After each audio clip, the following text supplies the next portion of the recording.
मेरे बंदो, हमने तुम्हारे जीवन और मृत्यु का जो निजाम बनाया, तुम्हारी जिंदगी और मौत का जो सिस्टम बनाया, इसलिए बनाया हम तुम्हारी परीक्षा लेना चाहते हैं, हम तुम्हारा इम्तिहान लेना चाहते हैं। लियब्लुवकुम अय्युकुम अहसनु अमला, कि तुम में कौन अच्छा अमल करता है, कौन ऐसा अमल करता है जो अल्लाह को राजी करने वाला, अल्लाह को खुश करने वाला है। एक मुसलमान की जिंदगी का मकसद क्या है? What is the purpose of our life? हमारे जीवन का उद्देश्य क्या है? हमारी जिंदगी का मकसद क्या है? क्यों पैदा किया अल्लाह ने हमें? अल्लाह तबारक व तआला ने सूरह ज़ारियात के अंदर कुरान के 27वें पारे में इस सवाल का जवाब दिया, वमा खलक़तुल जिन्न वल इंसा इल्ला लियअबुदून। ऐ जिन्नात और इंसानों, हमने तुमको अपनी इबादत के लिए पैदा किया है। और कुरान के 29वें पारे में अल्लाह ताला ने इसको थोड़ा सा और खोल दिया है, अल्लज़ी खलक़ल मौत वल हयात लियब्लुवकुम अय्युकुम अहसनु अमला। मेरे बंदो, हमने तुम्हारे जीवन और मृत्यु का जो निजाम बनाया, तुम्हारी जिंदगी और मौत का जो सिस्टम बनाया, इसलिए बनाया हम तुम्हारी परीक्षा लेना चाहते हैं, हम तुम्हारा इम्तिहान लेना चाहते हैं। लियब्लुवकुम अय्युकुम अहसनु अमला, कि तुम में कौन अच्छा अमल करता है, कौन ऐसा अमल करता है जो अल्लाह को राजी करने वाला, अल्लाह को खुश करने वाला है। तो हमारा मकसद अल्लाह को खुश करना है। हम जब कुर्बानी करते हैं ना अपने जानवरों की, तो कुर्बानी के टाइम हम जो दुआ पढ़ते हैं, दुआ में हम एक बात कहते हैं, इन्ना सलाती व नुसुकी व महयाया व ममाती लिल्लाहि रब्बिल आलमीन। बेशक मेरी नमाज, मेरी कुर्बानी, मेरा जीना, मेरा मरना सब अल्लाह रब्बुल आलमीन के लिए है। तो हमारी जिंदगी अल्लाह को राजी करने के लिए, हमें सबसे ज्यादा अगर किसी से मोहब्बत होनी चाहिए तो अल्लाह से होनी चाहिए। अगर हम अल्लाह से ज्यादा मोहब्बत अपनी औलाद से करते हैं, अल्लाह से ज्यादा मोहब्बत अपने माल से करते हैं, अल्लाह से ज्यादा मोहब्बत अपने रिश्तेदारों से करते हैं, अल्लाह से ज्यादा मोहब्बत अपनी शोहरत और इज्जत से करते हैं, मेरे प्यारे साथियों, ये भी अल्लाह के साथ शिर्क करना है। कुरान का दूसरा पारा उठाओ, अल्लाह फरमाता है, व मिनन नासि मन यत्तखिज़ु मिन दूनिल्लाहि अंदादन युहिब्बूनहुम कहुब्बिल्लाह। कुछ लोग अल्लाह का दर्जा दूसरों को देने लगते हैं, अल्लाह के बराबर दूसरों को ठहराने लगते हैं। वल्लज़ीना आमनू अशद्दु हुब्बन लिल्लाह, जबकि एक मोमिन, एक ईमान वाला सबसे ज्यादा अगर किसी से मोहब्बत करता है तो अल्लाह से करता है। और अगर हम अल्लाह से मोहब्बत नहीं करेंगे, अपनी जिंदगी के मकसद को पूरा नहीं करेंगे, अल्लाह के दीन से पलट जाएंगे, तो वही होगा हमारे साथ जो फलस्तीन में हो रहा है। ये अल्लाह का कानून है। अल्लाह ने कुरान में बता दिया कि अगर तुम फिर जाओगे, हम बदल के दूसरी कौम को ले आएंगे। या अय्युहल्लज़ीना आमनू मन यर्तद्द मिनकुम अन दीनिही फसौफ़ यातिल्लाहु बिक़ौमिन। ऐ ईमान वालो, अगर तुम अल्लाह के दीन से पलट जाओगे, अगर तुम अल्लाह के दीन से पीछे हो जाओगे, फिर जाओगे, अल्लाह ताला दूसरी कौम को ले आएगा और ऐसी कौम को लाएगा, युहिब्बुहुम व युहिब्बूनहु, अल्लाह उनसे मोहब्बत करेगा, वो अल्लाह से मोहब्बत करेंगे। अज़िल्लतिन अलल मुमिनीन, जो ईमान वालों के लिए बड़े नर्म होंगे, इज्जतिन अलल काफिरीन, और काफिरों के लिए बड़े सख्त होंगे। युजाहिदून फी सबीलिल्लाह, अल्लाह ऐसे लोगों को लाएगा जो अल्लाह की राह में जिहाद करेंगे। वला यखाफून लौमत लाइम, और किसी की परवाह नहीं करेंगे, किसी से डरेंगे नहीं। अगर हम अल्लाह से मोहब्बत नहीं करेंगे, हम परवाह नहीं करेंगे कि अल्लाह हमसे खुश है कि नहीं, अल्लाह हमसे नाराज तो नहीं है, अगर हम इस बात की परवाह करना बंद कर देंगे, अल्लाह दूसरी कौम को ले आएगा और अल्लाह हमें जमीन से मिटा देगा। और आज हम कायनात में ये चीज मेरे भाइयों हम देख रहे हैं। तो आज की तकरीर का मेरा मौजू क्या है? वो कौन सी ऐसी चीजें हैं जो अल्लाह को पसंद नहीं है, जिनका नाम लेकर के अल्लाह ने कहा कि ये काम मत करना, ये काम मुझे पसंद नहीं है, मैं ये काम पसंद नहीं करता, अगर ये करोगे तो मैं नाराज हो जाऊंगा। भाई मोहब्बत करते हो ना अल्लाह से, अगर अल्लाह से मोहब्बत करते हो तो फिर परवाह करनी पड़ेगी कि अल्लाह को क्या पसंद है और क्या नापसंद है। तो आज हमारी तकरीर का टॉपिक है अल्लाह को क्या नापसंद है।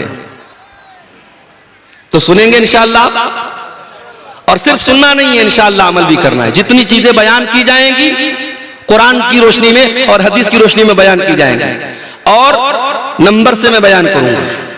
और मकसद यह है कि इन चीजों से हम अपने आप को बचाएं, जिन चीजों का नाम लेकर के अल्लाह ने कहा कि ये चीज हमें पसंद नहीं है।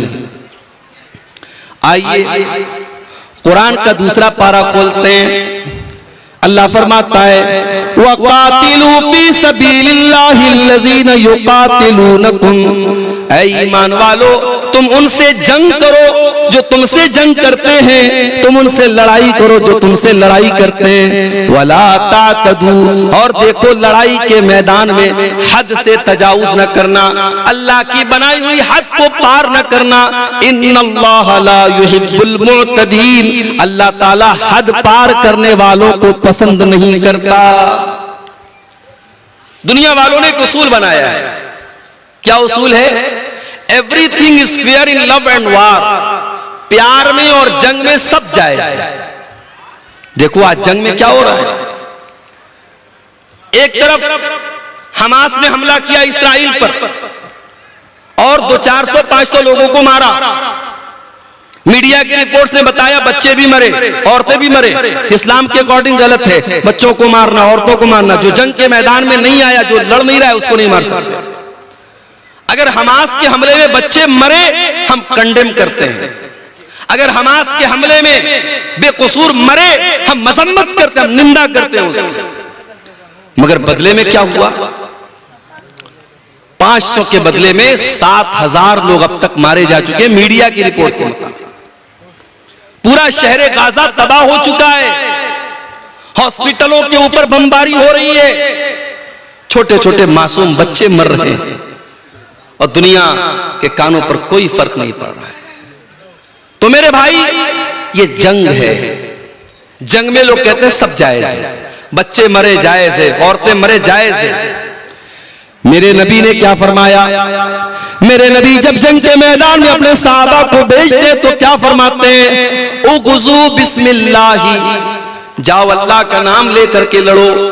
वक़ातिलू फी सबीलिल्लाह, और जाओ तुम अल्लाह के रास्ते में जाकर के लड़ो। वला तक़तुलू वलीदन, किसी बच्चे को कत्ल न करना। वला तक़तुलू शैखन फ़ानिया, कोई ऐसा बूढ़ा इंसान है जो जंग के मैदान में लड़ नहीं रहा है, जो मैदान जंग से किनारे है, उसको खबरदार कत्ल न करना। वला तग़ुल्लू, जंग के मैदान में भी किसी के साथ खयानत मत करना, किसी के साथ धोखा मत करना, किसी के साथ फ्रॉड मत करना। वला तक़तऊ शजरतन, किसी पेड़ को न काटना, किसी इबादतगाह को मत गिराना, किसी के पूजा स्थल को मत गिराना। ये इस्लाम ने उसूल बताया। दुनिया का उसूल है जंग में सब जायज है, मेरे नबी का उसूल है नहीं, जंग के मैदान में भी सब जायज नहीं है। वही बात कुरान कह रहा है, ऐ ईमान वालों जब तुम अपने दुश्मनों से जंग करो, जब तुम अपने दुश्मनों से लड़ाई करो, वला तातदू, तो हद पार मत करो। अल्लाह ताला ने हर चीज की हद बनाई। इंसान जवान होता है, लड़का बालिग होता है, लड़की बालिग होती है। अल्लाह ने दोनों के अंदर जिनसी ख्वाहिश रखी है, सेक्सुअल डिजायर रखा है। मर्द को औरत की जरूरत है, औरत को मर्द की जरूरत है। अल्लाह ने इस ख्वाहिश को पूरा करने का जायज तरीका निकाह को बनाया। लड़का लड़की का निकाह कर दिया जाए, उनकी ख्वाहिश को सही तरीके से पूरा किया जाए।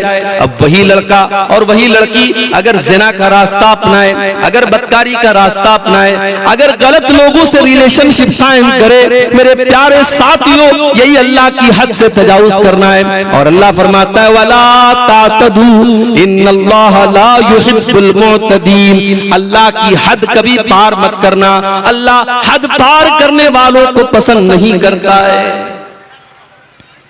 आपके इलाके में लड़कियों को हिस्सा देते हैं वरासत में? बोलो भाई, क्या लड़की बाप की वरासत में हिस्सा पाती है आपके इलाके में? नहीं पाती। मैं जानता हूं नहीं पाती है। क्यों? अरे हमने लड़की की शादी कर दी, जहेज लंबा चौड़ा जहेज दे दिया, अब क्या वरासत में हिस्सा भी दे? ये मेंटेलिटी है हमारी। बाप का इंतकाल हुआ, मां का इंतकाल हुआ, मां ने कपड़ा छोड़ा, मां ने जेवरात छोड़े, बाप ने जमीन छोड़ी। बाप और मां के उस सारे तरके में, सारी प्रॉपर्टी में कुरान कहता है जिस तरीके से बेटे का हिस्सा है वैसे ही बेटी का हिस्सा है। और आज हम तक के मुसलमान कुरान और हदीस पर अमल करने वाले, हमारे समाज में बेटी का कोई हक नहीं है। बेटी मांग ले तो समाज कहता है कितनी बेगैरत लड़की है, बाप की जायदाद में से हिस्सा मांग रही है। अल्लाह ताला ने जब सूरह निसा के अंदर जमीन और जायदाद के मसले बयान किए, फरमाया तिल्का हुदूदुल्लाह, ये मैं जो हिस्सा तरका बयान कर रहा हूं मेरे बंदो, ये अल्लाह की बनाई हुई हदें हैं, इन हदों को कभी पार न करना। ये अल्लाह का बनाया हुआ कानून है, अल्लाह के कानून को तुम कभी न तोड़ना। मेरे प्यारे साथियों, आप कार चलाते हैं, रास्ते में ट्रैफिक पुलिस वाले खड़े हैं, ट्रैफिक का नियम है कार चलाने वाला सीट बेल्ट लगा करके चलेगा, बाइक चलाने वाला हेलमेट लगा करके चलेगा। अगर कहीं पर सिग्नल है तो रेड सिग्नल होने पर गाड़ी आगे बढ़ाएगा और ग्रीन सिग्नल होने पर वो गाड़ी आगे नहीं बढ़ाएगा। ये ट्रैफिक के बनाए हुए कानून है। हमने ट्रैफिक का सिग्नल तोड़ दिया, हमने हेलमेट नहीं लगाया, हमने कार चलाने के टाइम सीट बेल्ट नहीं लगाया, कैमरा लगा हुआ है, ऑटोमेटिक कैमरा लगाए, कैमरे में फोटो आ गया कि जनाब आपने सीट बेल्ट नहीं लगाया, आपने हेलमेट नहीं लगाया। आज ऑटोमेटिक सिस्टम हो चुका है, आपके मोबाइल के ऊपर मैसेज आ गया, आप हेलमेट के बगैर गाड़ी चला रहे थे, 500 रुपए की पेनाल्टी लग गई। सीट बेल्ट के बगैर आप कार चला रहे थे, 1000 की पेनाल्टी लग गई। आपने सिग्नल क्रॉस किया था, 500 रुपए की पेनाल्टी लग गई। आज दुनिया वालों ने ट्रैफिक के कानून को तोड़ने के लिए पेनाल्टियां बनाई हैं, जुर्माने बनाए हैं। मेरे प्यारे साथियों, अल्लाह ताला ने भी शरीयत में बहुत सारे कानून बनाए हैं, बहुत सारी लिमिट्स बनाई हैं। अगर हम उन कवानीन को तोड़ेंगे अल्लाह हमसे नाराज होगा। अल्लाह पेनाल्टी तो नहीं लगाएगा लेकिन अल्लाह ताला नाराज होगा, और जब वो नाराज होगा तो फिर हमारा अंजाम बहुत बुरा होने वाला है। इसीलिए अल्लाह फरमाता है वला तातदू इन्नहु ला युहिब्बुल मुतदीन, हो लोगों तुम अल्लाह की हद को कभी पार न करना, अल्लाह हद पार करने वालों को पसंद नहीं करता। आप जानते हैं एक मजहब है हमारे मुल्क में, जैन मजहब। जैन मजहब के लोग कोई गोश्त नहीं खाते, वो 100% शाकाहारी होते हैं। और इतना ही नहीं, वो जब चलते हैं तो मास्क लगा के चलते हैं। क्यों? क्योंकि उनका कहना है जब हम हवा में सांस लेते हैं तो बहुत सारे कीड़े मकोड़े और बहुत सारे जरासीम और कीटाणु हमारे सांस लेने से मर जाते हैं, तो हम मास्क लगा लेते हैं ताकि उनकी हत्या न हो। बहुत सारे जैन मजहब के जो उनके गुरु होते हैं वो नंगे रहते हैं, क्योंकि उनके मजहब के जो रहनुमा है उनकी तालीम है कि कपड़ा भी मत पहनो, नंगे रहो। ये जैन मजहब की तालीम है। इस्लाम की तालीम क्या है? इस्लाम ये कहता है, अल्लाह कुरान में कहता है या अय्युहल्लज़ीना आमनू ला तुहर्रिमू तय्यिबाति मा अहल्लल्लाहु लकुम, ऐ ईमान वालों खबरदार, जिस चीज को अल्लाह ने हलाल किया है तुम्हें हराम करने का कोई अधिकार नहीं है। ठीक है, कोई शाकाहारी हो सकता है, कोई मुसलमान भी ऐसा हो सकता है उसको गोश्त पसंद नहीं है, वो सब्जी खाता है, वो दाल खाता है, बहुत अच्छी बात है, कोई मसला नहीं, कोई हर्ज की बात नहीं। लेकिन अगर वो गोश्त को हराम समझता है, वो ये समझता है कि गोश्त का खाना सही नहीं है, ये जीव हत्या है, ये जानवरों का कत्ल है, ये जानवरों का खून बहाना है, कान खोल करके सुन लो, अल्लाह फरमाता है या अय्युहल्लज़ीना आमनू ला तुहर्रिमू तय्यिबाति मा अहल्लल्लाहु लकुम, ऐ ईमान वालों, जो चीज अल्लाह ने तुम्हारे लिए हलाल की है, जो चीज अल्लाह ने जायज की है, तुम कौन होते हो हराम करने वाले, तुम कौन होते हो नाजायज करने वाले। वला तातदू, ऐ ईमान वालों अल्लाह की हद को कभी क्रॉस न करो। इन्नहु ला युहिब्बुल मुअतदीन, अल्लाह ताला हद से तजावुज करने वालों को पसंद नहीं करता। पता ये चला अल्लाह ने अगर किसी चीज को हराम किया है हम हलाल नहीं कर सकते, और अल्लाह ने हलाल किया है हम हराम नहीं कर सकते। एक मर्तबा अल्लाह के नबी ने अपने ऊपर शहद को हराम कर लिया। अपनी एक बीवी के कहने पर जब उस बीवी ने अल्लाह के नबी से कहा कि अल्लाह के नबी, आपके मुंह से मगाफिर की महक आती है। मगाफिर एक बदबूदार फूल होता था। अल्लाह के प्यारे नबी हजरत ज़ैनब के यहाँ से शहद खा के आया करते थे, और दूसरी बीवियों को पसंद नहीं था, शहद खाने की वजह से देर हो जाया करती थी। तो उन्होंने कहा अल्लाह के नबी, आपके मुंह से मगाफिर की महक आती है। अल्लाह के नबी ने अपनी बीवी को राजी करने के लिए ये कसम खा ली कि मैं आज के बाद शहद नहीं खाऊंगा। जब शहद खाने से मेरे मुंह से महक आती है, जब शहद खाने से मेरे मुंह से बदबू आती है, मैं आज के बाद शहद नहीं खाऊंगा। एक नॉर्मल सी बात थी, नबी ने अपने ऊपर शहद को हराम कर दिया। लेकिन अल्लाह के लिए नॉर्मल बात नहीं थी। अल्लाह ने कुरान की आयत नाजिल कर दी, या अय्युहन नबिय्यु लिमा तुहर्रिमु मा अहल्लल्लाहु लका तबतगी मर्दात अज़वाजिक। ऐ नबी, आपको यह अधिकार किसने दे दिया, ये हक किसने दे दिया कि जिस शहद को अल्लाह ताला ने हलाल किया था आपने अपने ऊपर हराम कर लिया अपनी कुछ बीवियों को खुश करने के लिए। ऐ नबी, आपको भी अल्लाह के हलाल किए हुए चीज को हराम करने का अधिकार नहीं है। हम नहीं कर सकते, किसी हलाल चीज को हराम नहीं कर सकते, और किसी हराम को हलाल नहीं कर सकते मेरे भाई। और आगे बढ़िए, कुरान में एक और जगह ये बात आई है, सूरह आराफ में अल्लाह ने फरमाया, उदू रब्बकुम तज़र्रुअन व खुफिया, अपने रब से दुआ करो, गिड़गिड़ा करके दुआ करो और चुपके चुपके दुआ किया करो। इन्नहु ला युहिब्बुल मुअतदीन, अल्लाह ताला दुआ के अंदर हद से तजावुज करने वालों को पसंद नहीं करता। कुछ लोग दुआ के अंदर भी हद से तजावुज करते हैं। माफ कीजिएगा, आपके यहाँ चंदे का जो तरीका होता है, बंगला जुबान के जो मुकर्रिर आते हैं वो दुआ करते हैं, इस पर भी तहकीक होनी चाहिए कि ये तरीका दुआ का सही है। दुआ के अंदर हद से तजावुज नहीं होना चाहिए। दुआ में हम कोई ऐसी चीज नहीं मांगेंगे जो मुनासिब ना हो। एक सहाबी ने अपने बेटे को देखा, बेटा दुआ कर रहा है, आय अल्लाह जन्नत में दाहिने तरफ सफेद रंग का महल मुझे अता फरमा दे, जन्नत के अंदर व्हाइट हाउस मुझे दे दे। सहाबी ने बेटे को ये दुआ करते हुए सुना। कहा है मेरे बेटे तू क्या दुआ कर रहा है? कहा बाजान मैं दुआ कर रहा हूं कि अल्लाह तू मुझे जन्नत के दाहिने साइड में एक सफेद रंग का महल अता फरमा। कहा बेटा ये दुआ करना सही नहीं है बेटा, मैंने अल्लाह के नबी को ये फरमाते हुए सुना था कि कयामत के पहले एक ऐसा दौर आएगा, लोग दुआ के अंदर हद से तजावुज करेंगे और लोग वजू करने में हद से तजावुज करेंगे।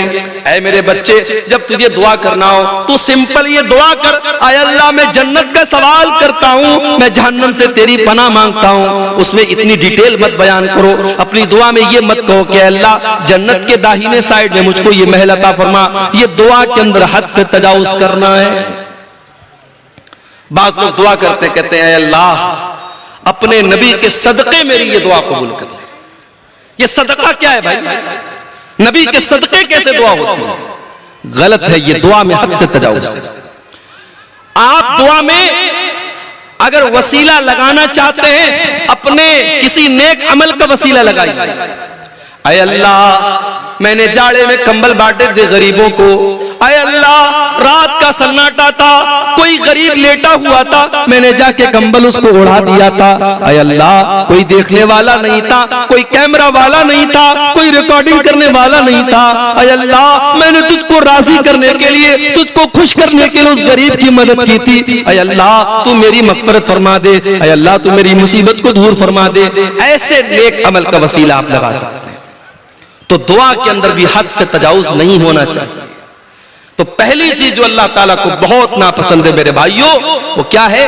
हद से तजावुज करना। और आगे बढ़िए, अल्लाह को दूसरी चीज जो बहुत ज्यादा नापसंद है, कुरान का दूसरा पारा खोलो, अल्लाह फरमाता है वइज़ा तवल्ला फिल अर्ज़ि सा। मुनाफिकों के बारे में अल्लाह ने फरमाया कि मुनाफिक आदमी जब जमीन में चलता है तो वो क्या करता है, लियुफ़सिदा फिल अर्ज़ि व युहलिकल हर्स वन नस्ल वल्लाहु ला युहिब्बुल फसाद। वो मुनाफिक आदमी, वो मुशरिक आदमी, वो जमीन में फसाद मचाता है, वो लोगों को कत्ल करता है, वो बच्चों को कत्ल करता है। वल्लाहु ला युहिब्बुल फसाद, अल्लाह को फसाद पसंद नहीं है, अल्लाह को जमीन के अंदर फसाद पसंद नहीं है, अल्लाह को फसादी लोग पसंद नहीं है। जो फसाद मचाते हो, जो बेकसूरों का खून बहाते हो, जो निर्दोष लोगों की हत्या करते हो, जाओ कोई मीडिया वालों को कुरान की आयत बता दे, वइज़ा तवल्ला साफिल अर्ज़ि लियुफ़सिदा फ़ीहा व युहलिकल हर्थ वन नस्ल। ये मुनाफिकों की पहचान है, ये मुशरिकों की पहचान है, ये अल्लाह के दुश्मनों की पहचान है। बच्चों को कत्ल करना, फसाद मचाना, आतंक मचाना। अल्लाह का मानने वाला कभी आतंकवादी नहीं हो सकता, अल्लाह का मानने वाला कभी दहशतगर्द नहीं हो सकता। अरे अल्लाह के मानने वाले एक चींटी को भी बिला वजह नहीं मारते। याद करो सुलेमान अलैहिस्सलाम का वाकया। सुलेमान अलैहिस्सलाम जा रहे हैं और रास्ते में चींटियों की एक वादी के पास से उनका गुजर होता है।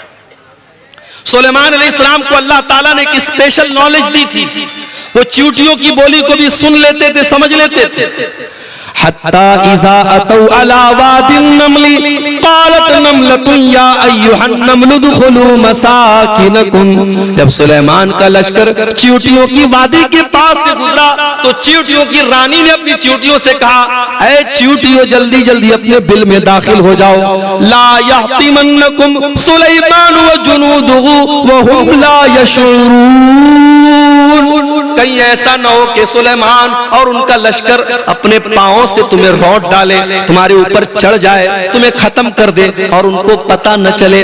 वहुम ला यशऊरून, उनको पता न चले। इसका मतलब कि जानबूझकर सुलेमान अलैहिस्सलाम चींटी को भी तकलीफ नहीं पहुंचा सकते।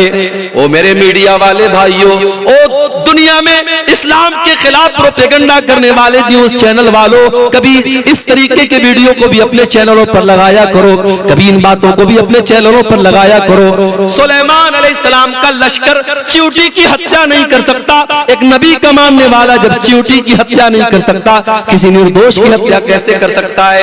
वल्लाहु ला युहिब्बुल फसाद, अल्लाह को फसाद मचाने वाले, आतंक मचाने वाले पसंद नहीं है। इस्लाम तो वो मजहब है मेरे भाई, एक निर्दोष की हत्या, एक बेकसूर का खून बहाने वाला पूरी मानवता का हत्यारा है, पूरी इंसानियत का कातिल है। अल्लाह फरमाता है मन कतल नफ्सन बिगैरि नफ्सिन औ फसादिन फिल अर्दी फकअन्नमा कतल अन्नास जमीआ। जिसने एक निर्दोष की हत्या की, उसने पूरी इंसानियत को कत्ल कर दिया। उसने इतना बड़ा पाप कर दिया कि पूरी इंसानियत को कत्ल कर दिया। वमन अहयाहा फकअन्नमा अहया अन्नास जमीआ। और एक इंसान की जान बचाने वाला पूरी इंसानियत की जान बचाने वाला है। मेरे प्यारे साथियों, दुनिया में पहला मर्डर किसने किया था? काबिल ने अपने भाई हाबिल का किया था, और औरत के चक्कर में किया था, लड़की के चक्कर में किया था। औरत के चक्कर में काबिल ने हाबिल को कत्ल किया था, दुनिया का पहला मर्डर किया था। अल्लाह के नबी फरमाते हैं अब कयामत तक जितने मर्डर होंगे, जितने कत्ल होंगे, हर मर्डर और हर कत्ल का जिम्मेदार काबिल होगा, जो कि पहला कत्ल उसने किया था। पता ये चला कि जो बुराई की शुरुआत करता है, जो किसी गलत काम की शुरुआत करता है, उसके ऊपर कयामत तक और जब तक वो गलत काम होता रहेगा उसका वबाल उसके ऊपर पड़ता रहेगा, उसकी सजा उसको मिलती रहेगी। इसलिए बुराई करने से ज्यादा खतरनाक बुराई की स्टार्टिंग करना है। हजरत लूत अलैहिस्सलाम की जो कौम थी, इग़लाम बाजी की और लड़के का लड़के के साथ बदकारी करना और मर्द का मर्द के साथ बदकारी करना, उनकी कौम के पहले ये गंदा काम दुनिया में कभी नहीं होता था। इस काम की शुरुआत की थी हजरत लूत अलैहिस्सलाम की कौम ने। इसीलिए जब हजरत लूत अलैहिस्सलाम ने अपनी कौम को समझाया तो कहा था कि ऐ मेरी कौम के लोगों, तुमने इस गंदगी की शुरुआत की है, और अगर यहां से ये गंदा काम शुरू हुआ तो जब तक ये गंदा काम होता रहेगा तुम्हें इसकी सजा मिलती रहेगी।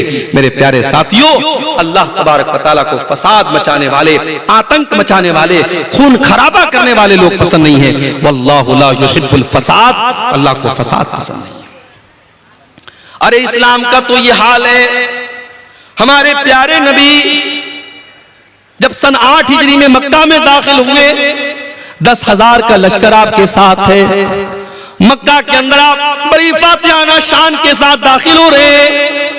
ये वही मक्का है जहां से आपको निकाला गया है, ये वही मक्का है जहां अल्लाह की बारगाह में सजदा करना आपके लिए हराम कर दिया गया, जहां नमाज की हालत में आपका गला दबाने की कोशिश की गई, जहां नमाज की हालत में आपकी गर्दन में चादर डाली गई, जहां नमाज की हालत में आपकी गर्दन के ऊपर गंदगी डाली गई।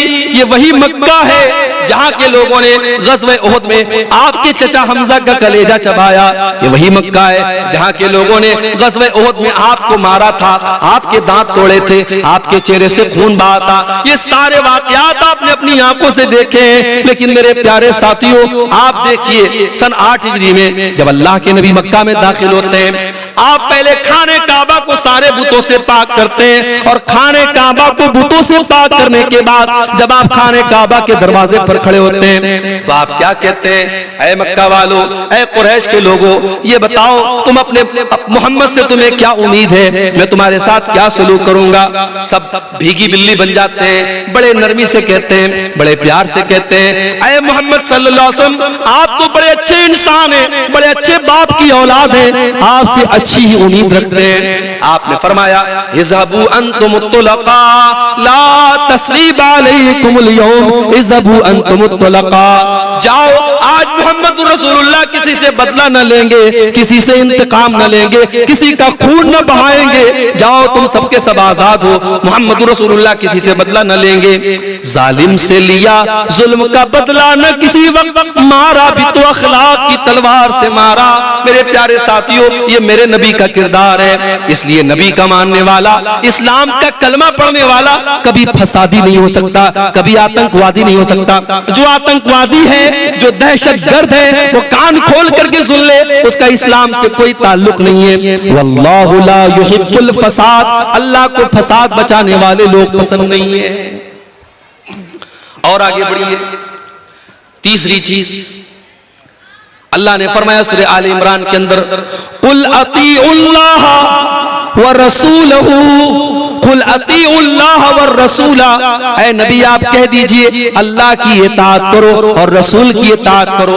फ़इन तवल्लौ फ़इन्नल्लाह ला युहिब्बुल काफिरीन, और ऐ नबी अगर ये लोग अल्लाह की इताअत ना करें और रसूल की इताअत ना करें तो इनको बता दो कि अल्लाह ताला काफिरों को पसंद नहीं करता, काफिरों को पसंद नहीं करता, अल्लाह को कुफ्र पसंद नहीं।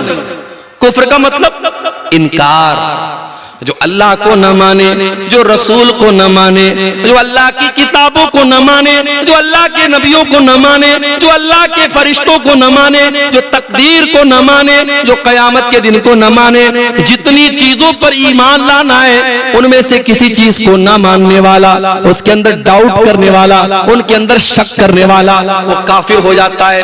और काफिर को अल्लाह ताला पसंद नहीं करता। अल्लाह को मोमिनों से मोहब्बत है, अल्लाह को ईमान वालों से मोहब्बत है, अल्लाह काफिरों को पसंद नहीं करता।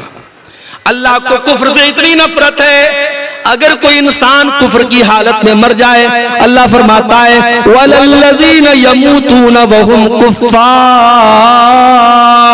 जो कुफ्र की हालत में मर जाए और मरने के टाइम वो तौबा कर ले, उसकी तौबा का अल्लाह क्या कोई मतलब नहीं है।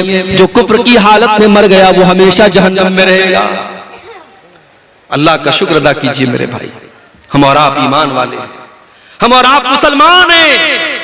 अगर हम और आप मुसलमान ना होते, ईमान वाले ना होते, शायद हम भी किसी पत्थर के बुत के आगे आज सजदा कर रहे होते, शराब पी करके नाच रहे होते। ये अलग बात है, बिहार में नीतीश कुमार साहब ने शराब बंदी कर रखी है, लेकिन अंदर से टेबल के नीचे से बड़ी शराब पी जा रही है बिहार के अंदर।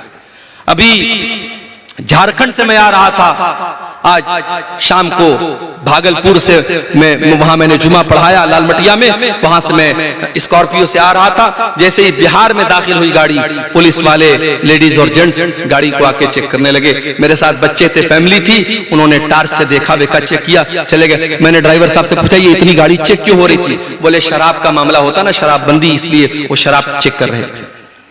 पाबंदी है बिहार के अंदर, मगर हम सब जानते हैं कि शराब पी जा रही है। और अफसोस की बात यह है कि बड़ी तादाद में मुसलमान शराब पीता है। कितने मुसलमान हैं जो बगैर शराब पी अपने घर में दाखिल नहीं होते? नीतीश कुमार के डर से कितने लोगों ने शराब पीना बंद कर दिया। मेरे प्यारे साथियों, अल्लाह के डर से मुसलमान शराब पीना बंद न कर पाया। कितने अफसोस की बात है, सरकार का डंडा पड़ा तो शराब बंद हो गई, लेकिन अल्लाह ताला के अजाब का डर हमें शराब न छुड़ा सका। 1400 साल पहले के हालात देखो, जब अल्लाह ताला ने कुरान की आयत नाजिल की, क्या ईमान वालों, इन्नमल खम्रु वल मैसिरु वल अंसाबु वल अज़लामु रिजसुम मिन अमल शैतान।